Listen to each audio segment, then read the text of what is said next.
Icyubahiro gikomeze kuba icy'umwami wacu Yesu Kristo. Muzamurire icyubahiro kuko niwe ugikwiye. Ni umunsi wa gatanu w'icyumweru. Ni igihe cyo gutera intambwe nshya kuri uyu munsi w'146 w'umwaka w'ibihumbi 2025. Intambwe nshya yitere mu izina rya Yesu. Uwiteka aravuze ngo icyo ngicyo usabye nacyo aragikoze kuko umugiriyeho umugisha. Gitabo cyo kuva igice cya 33 murongo wa 17.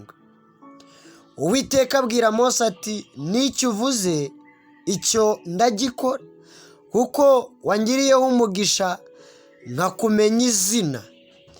Uwiteka umugiriyeho umugisha kandi mwinshi. Icyo wasabye agiye kugikora.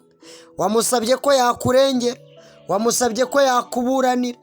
Hari imanza utatsinda muri uku kwezi kwa gatanu. Ni iminsi mike isigaye, ariko Yesu yiteguye kukurengera ukava ku rwego rumwe ukajya ku rundi, atari wowe ubyishoboje ahubwo kuko ari we urabugushyigikiye.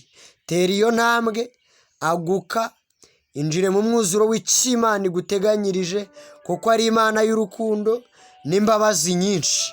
Mu izina rya Yesu Kristo. Mana, urakoze ko iki nacyo ugishubije. Urakoze ko uciye inzira nshya. Urakoze ko uremye uburyo bushya. Wiyeretse mwene data ukaba ushubije n'iki ngiki yatekerezaga ko utakora. Mu izina rya Yesu Kristo.